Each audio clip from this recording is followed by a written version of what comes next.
महोदय, शर्मा, सदन के नेता माननीय मुख्यमंत्री जी महोदय द्वारा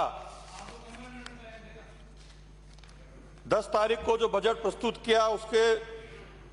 पर बोलने का जो मुझे आपने मौका दिया उसके लिए मैं आपका हृदय से आभार व्यक्त करता हूं। साथ ही साथ माननीय मुख्यमंत्री महोदय ने जिस प्रकार से पेज नंबर 4 और पॉइंट नंबर 14 पर 2008 से 2013 की जो उनकी सरकार थी उसकी जो योजनाओं का उन्होंने उल्लेख किया और उन योजनाओं के उल्लेख करने के बाद उन्होंने संबोधित करते हुए ये कहा कि उन योजनाओं की वजह से ही वो दोबारा सत्ता में आए। लेकिन एक बात मैं कहना चाहूंगा, संभवतः वो 2013 का चुनाव भूल गए और उन्हीं योजना का परिणाम था कि 2013 के चुनाव में राजस्थान की जनता ने केवल मात्र 21 सीट देकर के कांग्रेस को उनके साथ यहां सदन में बैठने को मजबूर कर दिया था। आदरणीय सभापति महोदय, राजस्थान का किसान 2008 से लेकर 2013 तक के आदरणीय अशोक जी गहलोत साहब का वो शासन नहीं भूला है, जिस शासन में यूरिया को लेकर के उसको लाइन में लगना पड़ता था, यूरिया उसको ब्लैक में खरीदना पड़ता था, यूरिया पुलिस के पहरे में बिकता था, पुलिस लाठीचार्ज करती थी, रात रात भर बैठ करके किसान यूरिया के लिए बैठा रहता था लेकिन उसको यूरिया नहीं मिलता था। राजस्थान का किसान इस बात को भी नहीं भूला है कि जब वो नकली बीज के कारण ठगा जाता था, उसकी फसल खराब हो जाती थी, उसकी फसल उगती नहीं थी, राजस्थान का किसान उस बात को भी नहीं भूला है। 2008 से 2013 की आपकी सरकार थी और 2013 में जब आदरणीय वसुंधरा राजे जी की सरकार बनी और 2014 में आदरणीय नरेंद्र भाई मोदी की सरकार देश के अंदर बनी, नीम कोटेड यूरिया बनाकर के ब्लैकमेलिंग करने से यूरिया को रोकने का काम यदि किसी ने किया तो केंद्र की नरेंद्र भाई मोदी की सरकार ने किया और केवल इसलिए किया कि भारत के किसान को, राजस्थान के किसान को यूरिया पूर्ण मात्रा में मिले और उसको जब यूरिया उपलब्ध चाहिए यूरिया उसको मिले। इसके साथ साथ नरेंद्र भाई मोदी की सरकार ने और हमारी मुख्यमंत्री वसुंधरा राजे जी की सरकार ने, चाहे वो ओलावृष्टि हो चाहे वो अतिवृष्टि हो, किसान को जो खराबे की मुआवजा मिलना चाहिए था समय पर मिले, उचित समय पर मिले और उसके लिए सभी माननीय 200 विधायकों से आग्रह किया गया था कि अपने अपने क्षेत्र में जाकर के उस फसल के खराबे का जायजा लें और सरकार को रिपोर्ट देकर के समय पर किसान को फसल का खराबे का उचित मुआवजा मिले। इसकी चिंता यदि किसी ने करी तो भारतीय जनता पार्टी की नेतृत्व वाली सरकार ने करी। आदरणीय सभापति महोदय, यदि मैं ऋण माफी की बात करूं तो माननीय अशोक गहलोत जी ने, माननीय मुख्यमंत्री महोदय ने 2 लाख तक के ऋण माफी की बात की थी। उसके साथ साथ बेरोजगारी भत्ते के रूप में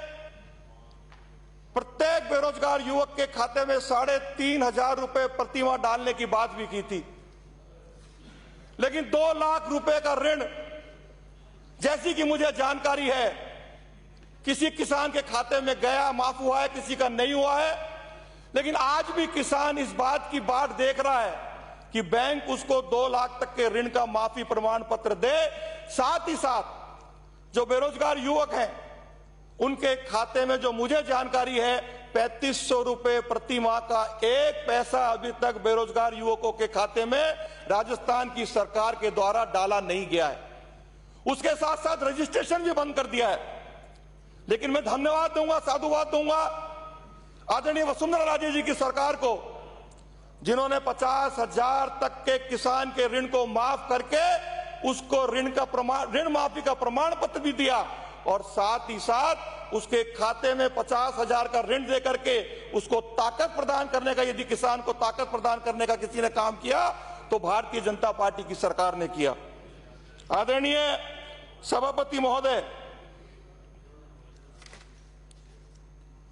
यदि मैं सड़कों की बात करूं, क्योंकि इस बजट में माननीय मुख्यमंत्री द्वारा सड़कों की बहुत सारी योजनाओं का उल्लेख किया गया है,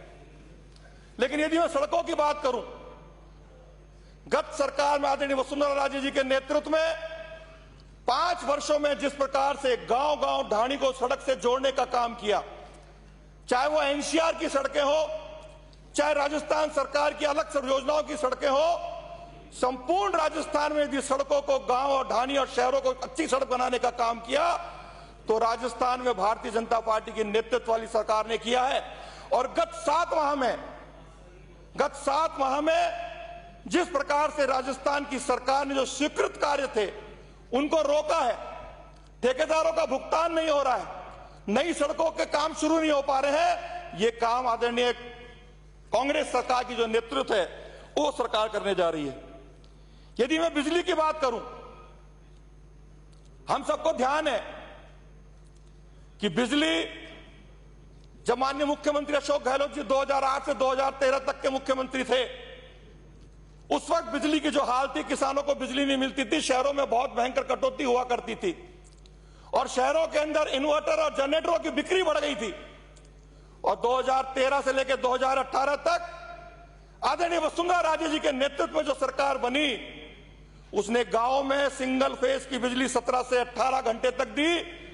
और 3 फेज की बिजली बिना ट्रिपिंग के 6 घंटे तक दी। और आज कांग्रेस की सरकार बनने के बाद लगातार बिजली में कटौती हो रही है, चाहे शहरी क्षेत्र हो, वहां मेंटेनेंस के नाम पे 5 से 6 घंटे बिजली कट रही है और ग्रामीण क्षेत्र में तो बिजली कब आती है और कब चली जाती है, इस प्रकार की चर्चा हो रही है। और इस प्रकार की चर्चा जो किदवंती माननीय मुख्यमंत्री जी के साथ जुड़ी रहती है कि कांग्रेस आई और बिजली गई, इस प्रकार की चर्चा संपूर्ण राजस्थान के अंदर हो रही है जी। समाप्त करें माननीय सदस्य, 2 मिनट में। अभी तो हुकुम बोलना ही शुरू किया है, 2 मिनट में समाप्त करिए। अब आप 2 मिनट हैं आपके लिए जी। यदि मैं पेयजल की बात करूं माननीय सभापति महोदय, संपूर्ण राजस्थान में पीने के पानी के लिए त्राही त्राही मची हुई है। हमारी माताएं बहनें, हमारे बुजुर्ग, हमारे युवा साथी सब सड़कों पर पानी के लिए खड़े रहते हैं और जब सड़कों पर पानी की मांग करने जाते हैं तो प्रशासन उनके ऊपर मुकदमे दर्ज करता है। जो अमृत जलम योजना के माध्यम से केंद्र सरकार की जो बहुत महत्वाकांक्षी योजना है, उस लाइन को शुरू नहीं किया जा रहा है, टंकी बनी खड़ी है, उनमें पानी नहीं भरा जा रहा है, इस प्रकार की योजना। लेकिन एक धन्यवाद मैं माननीय मुख्यमंत्री जी को देना चाहूंगा, वो विशेष रूप से अलवर जिले के लिए चंबल का पानी अलवर लाने के लिए, अलवर, धौलपुर और भरतपुर, उसके लिए जो 4,07,4718 करोड़ का जो बजट का प्रावधान किया है, उसके लिए मैं माननीय मुख्यमंत्री जी का धन्यवाद देना चाहूंगा। लेकिन एक बात जरूर कहना चाहूंगा कि अलवर चंबल परियोजना बहुत पुरानी परियोजना है, ये एक समय सीमा में पूरी करे। कहीं ऐसा नहीं हो कि बजट का प्रावधान तो कर दिया लेकिन काम शुरू होगा कि नहीं होगा और अलवर और भरतपुर की जनता पानी की बाढ़ देखती रहे। उसके साथ साथ मैं आपसे एक मांग और माननीय सभापति महोदय एक बात और कहना चाहूंगा, जिस प्रकार से पेट्रोल और डीजल के दामों में 4% का वैट बढ़ा करके राजस्थान सरकार ने वृद्धि की है, वो हमारी बहुत पुरानी मांग है राजस्थान की जनता की। और विशेष रूप से जो हरियाणा दिल्ली से लगते हुए जिले हैं, कि हरियाणा और दिल्ली के बराबर यदि आप राजस्थान में उस क्षेत्र में पेट्रोल डीजल के भाव कर देंगे तो निश्चित रूप से पेट्रोल और डीजल की कालाबाजारी रुकेगी। हरियाणा से आकर के हमारे वहां के जो लोग हैं वो पेट्रोल डीजल बेचते हैं, तो निश्चित रूप से मेरा यह मानना है कि सरकार की आय भी बढ़ेगी और 1 साल के लिए आप प्रायोगिक तौर पे यदि इस काम को करेंगे तो निश्चित रूप से राजस्थान की सरकार की रेवेन्यू भी बढ़ेगी और आम जनता को राहत भी मिलेगी। इसके साथ साथ एक बात और कहूंगा कि माननीय मुख्यमंत्री जी ने स्टैंप ड्यूटी में छूट दी है, विरासत की जो संपत्ति उसको लेकर के, लेकिन डीएलसी की दरों में जिस प्रकार से